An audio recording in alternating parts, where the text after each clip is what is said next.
Thank you very much indeed. So the second case study is on a very different area, deliberately different, a plan-led approach to delivering Ireland's offshore energy ambition. So obviously a very different area from our first, but it's a great pleasure to introduce Philip Nugent, who is an Assistant Secretary in the Department of Climate, Energy and the Environment. Philip heads up the EU International and Marine Affairs area of the department. And over to you, Philip. You're very welcome. Thank you very much.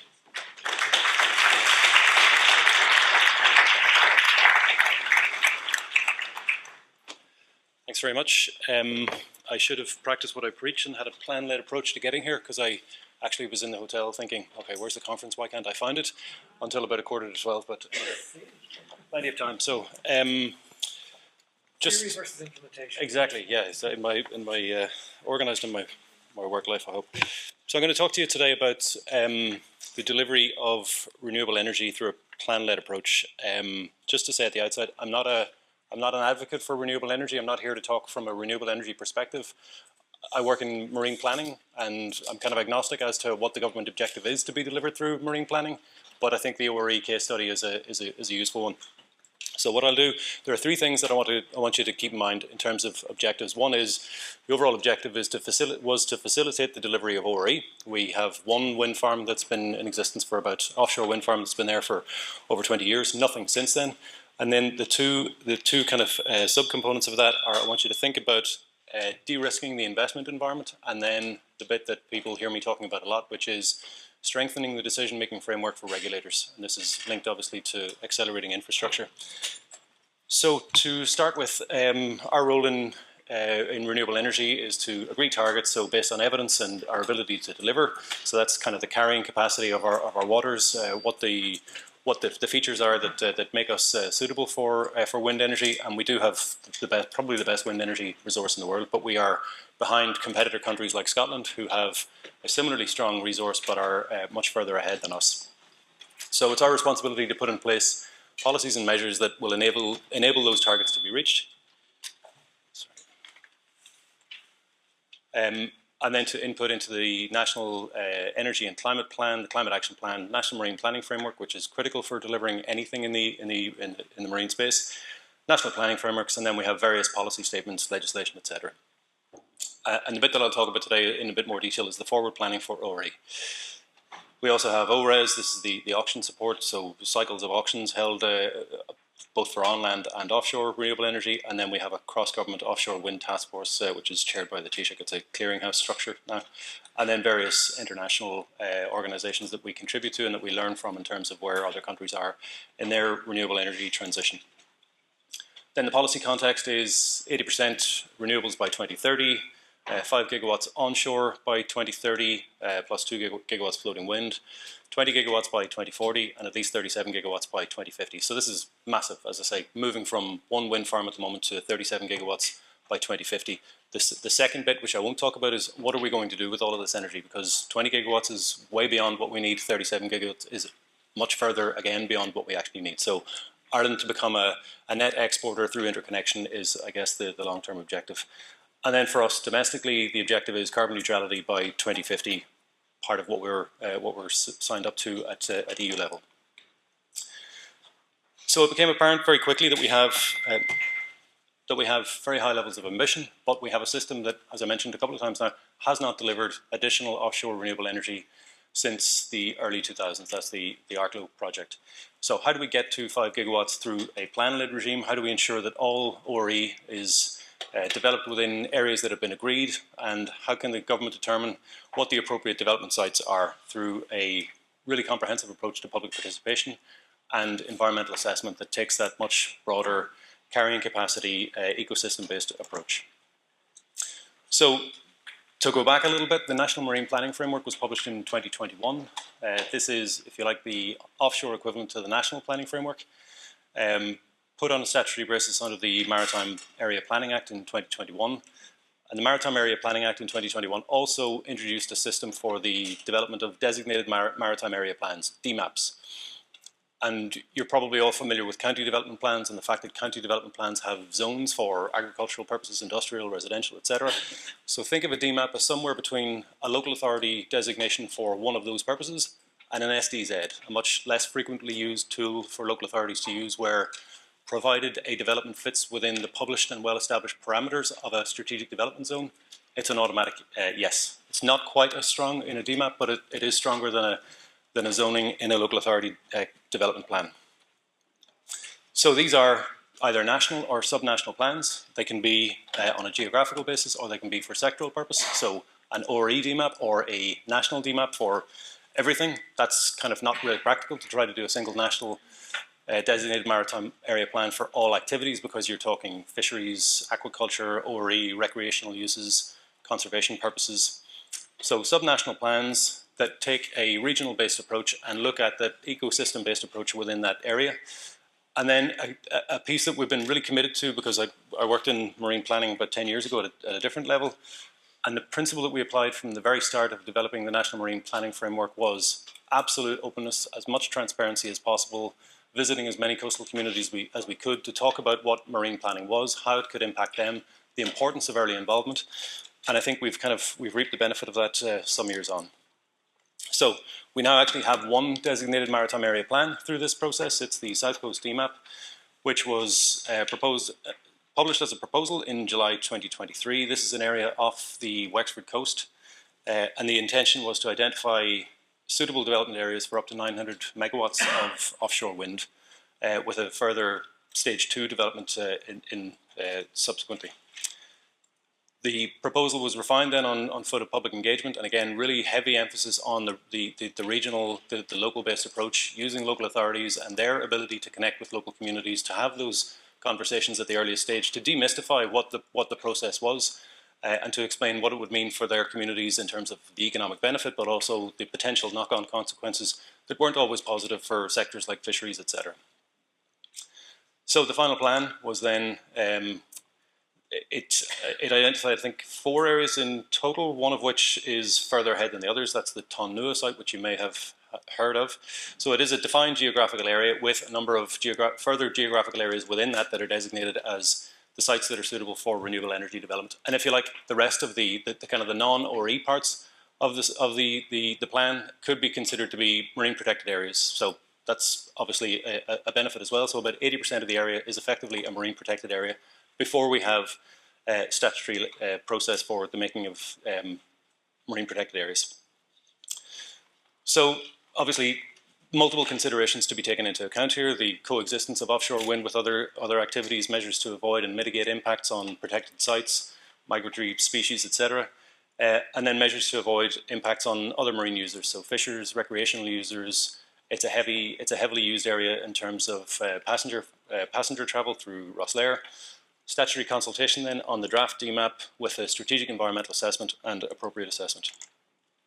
So that's what we were trying to do, and I suppose I wanted to spend more time on the implementation issues that we were actually seeking to overcome. So that's the kind of the scene setting in terms of the broad objectives that we wanted to achieve. As I say, deliver ORE, de-risk investment, and strengthen the decision-making framework for regulators. These are all kind of subsets of that. So the problem that we had, and the reason why there had only been one offshore wind project in 20 years, is various factors, including unclear decision-making framework for regulators. So we had a piece of legislation that was 100 years old. There was no clearly defined role for An Bord Pleanála. There was no MARA at that point, so it was just a small team deciding on foreshore applications, then in the Department of Housing, transferred since to the Department of Climate, Energy and Environment. So a really murky, opaque decision-making framework, which was a century old almost. A sense that there was going to be quite a lot of spatial conflict. So we needed to test that, and we needed to find a way to test that, because we heard from people who were genuinely and understandably concerned about what the impact of ORE development would be for them, that it would put them out of business, that there was not sufficient space for their activity to take place alongside ORE. So that's not just fisheries, it's shipping, defence, tourism, environmental interests, and that's down to an absence of a strategic spatial framework. Then there was also the potential for some projects to advance ahead of others, and there was one notable project off the coast of Galway, which was one of these. So it advanced ahead of that strategic spatial framework, which then created uncertainty for coastal communities in particular, because many coastal communities would have been aware of not very strong plans, but plans nonetheless that developers had mentioned to them that would be taking place within their areas. And then also really a high degree of uncertainty around the cumulative impacts on marine ecosystems. And this is fundamental for us in terms of making sure that we delivered ORE in a sustainable way, but also making sure that we were compliant with EU obligations. And then linked to that, we had some speculative site selection and competition for marine space without sufficient assessment of grid connectivity, environmental constraints, or system-wide infrastructure needs. So, for example, there's no point in planning 5 gigawatts of ORE off the west coast when the grid isn't there to actually take it. So, and also there were a number of, we think, speculative investors who were saying that they had plans for a certain area, effectively quarantining that area for others. Then regulatory systems under strain as multiple large-scale projects progress simultaneously through fragmented and overlapping assessment processes. So what we wanted to do was to try to, once we had a regulatory system in place that was sufficient and capable of dealing with these highly complex applications, was to make sure that we had a predictable flow of applications into Mara and into onboard Tanola, because it is lumpy. Better to have this done in waves. Other problems were the absence of clear sequencing and prioritization mechanisms. So this reduced the predictability for developers, regulators, communities, and investors. A lot of people talking about maybe developing, maybe not developing, developing here, not developing there. And again, as I mentioned, that created uncertainty for the regulatory system, trying to anticipate when these applications were going to come in, but also a very high degree of uncertainty for environmental interests and, crucially, coastal communities. Strong pressures around public acceptance. Very interesting in the last discussion around, the level of support in the Citizens' Assembly, which then once road tested became quite different. So if you ask most people, are you in favour of a pathway towards renewable energy and being net zero by 2050, everybody will probably say yes. But when you say, okay, how do you feel about 150, 180 metre high turbines off your coast? I'm not saying it becomes an NIMBY issue straight away, but it does change the conversation. So there are inevitably, with this sort of large infrastructure, pressures around public acceptance and community confidence. And again, it was important for us to be able to link back to the work that we started in 2016 on the National Marine Planning Framework, that we had that credibility, that we had made the effort to go around, that we said very clearly to people for years, we may not always agree with you, but we will always listen to you. And then aligning offshore renewable development with port infrastructure, with grid development, with the wider energy system, due to lack of integrated long-term deployment framework. So one of the things that we still don't have is an energy strategy. We have PR6, an investment plan for grid. We have strong plans for onshore renewables, but we don't have anything yet that brings it all together. So in a way, we needed to try to provide that overall conceptual framework for the development of an energy system in total, not just the marine side. And then risk of inefficient use of state and regulatory resources. If multiple regulators and multiple government departments are trying to anticipate piecemeal approaches to renewable energy development, large numbers of small applications, it's very difficult to predict, and it leads to inefficient use of resources where it would be better, we felt, to actually have that more predictable flow through a series of gateways. And then the crucial bit that I mentioned at the start around trying to strengthen the decision-making framework for regulators. This hasn't really been picked up on much in the context of accelerating infrastructure. There's been a lot of focus on the kind of end of pipeline stuff, so reforms around judicial review. The more important bit in accelerating infrastructure is that bit around strengthening the decision-making framework for regulators. So what does that mean? It means having really strong legislation and really strong policies in place so that a decision maker in Mara or on board Tanola can look at an application, compare it to what it says in the relevant legislation and policy and say, yes, it's strongly aligned with that, or no, it isn't. And then they can make that decision if it is strongly aligned to approve it. And if it is approved, then because of that close connection between the application and the supporting legislation and policy, that's a much more robust decision, which will withstand challenge. So strengthening the decision-making framework for regulators is critical. It doesn't sound very sexy or snappy, but that's fundamentally one of the things that the DMAP is about reducing that legal and procedural complexity. So to address all of those implementation challenges, to try to factor those into the policy development, what the South Coast DMAP does and what the plan-led approach to ORE does in general is it puts in place a coherent and evidence-based strategic framework for offshore renewable energy deployment. So that means taking all of the data sources that we have, that's Marine Institute, EPA, MARA, Observe programs, things like that, bringing that all together. That enables the earlier identification and management of environmental sensitivities and pressures, supporting that more ecosystem-based approach, looking at carrying capacity across whole areas rather than individual applications, and a much more sustainable approach to marine development. It then improves coexistence between renewable energy and other marine activities because there's clear sight around what areas will be used, what the capacity for those areas to be used for coexistence, whether it's marine protection or, for example, renewable energy alongside aquaculture. So through that structured spatial planning and stakeholder engagement, it supports much more effective management of the cumulative impacts, which I've already mentioned, greater certainty and predictability for developers. They know where is a go area, where are no-go areas. Similarly for investors, regulators, communities, and environmental NGOs. How many? Thank you. Your hand is over the 5. It just said minutes. It also facilitates more efficient and coordinated regulatory processes. So I've talked about that a lot, but the predictability around what's coming through the gate to Mara, after it goes to Mara, what's coming through the gate to Onboard Tanola, how do they gear up for that? How do they ensure that they're able to deal with Metro North at the same time as dealing with Phase 2 ORE plans as well? And then, crucially, I think, because there's been such a high level of activity in terms of marine policy and marine regulatory reform in recent years, there's a bit of consultation fatigue, or there's a risk of consultation fatigue. So trying to reduce the requirements on coastal communities, on environmental NGOs, on anybody to deal with one large plan rather than multiple plans, I think improves that public confidence and the social acceptance, because nobody can suggest that we're trying to slip anything through the process, and that early community engagement. Key enablers.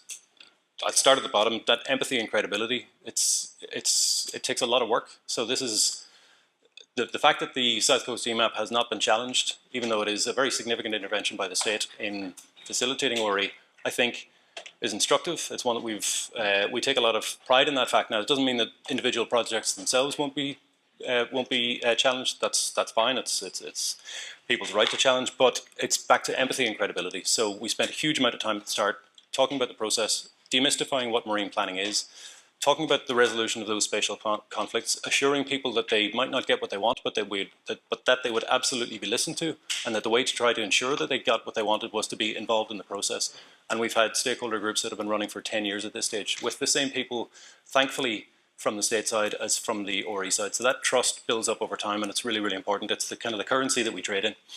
So the DMAP approach is an example of policy implementation that's underpinned by evidence and really strong public engagement. That engagement has been sustained, and it has really improved the understanding of policy and the limitations imposed by certain policy choices. So it has meant that we've been able to say to people, well, actually, our sea space might be 10 times what our land area is, but not everywhere is suitable for ORE, so that narrows down the actual suitable areas over time. Deep and genuine commitment to transparency, really good relationships across government, because again, different government departments have different perspectives. They have different priorities for our seas. Cross-sectoral marine spatial planning, which is kind of based on that partnership model of the environmental, the economic, and the social. Really strong regional engagement, time-intensive, but it's complex stuff. Is it working? Well, in a way, you could say, no, it's not, because we still only have one offshore wind farm. But so far, I would say that yes, it is working, because the recent auction in 2025, we had really strong competition in it. Other EU countries, I think 4 other EU countries had auctions last year with no interest. We had very strong bids and a very favourable price, which is great. And then the regulatory certainty bit, the bit that I've been labouring on quite a bit, the decision-making framework for regulators, it's the fastest decision that Mara has made, and that's, they've been making small-scale decisions on jetties and, beach day activities. This is the fastest decision that they've made, and it's because of that policy certainty that the DMAP has provided. It's now the template for the national DMAP, which we're working on. There's been significant cross-sectoral buy-in, and it is also now the template that will be used for the designation of marine protected areas. So while it has required a kind of a stepping back and more time at the forward planning stage, I think that yes, it is working and will deliver. Thank you.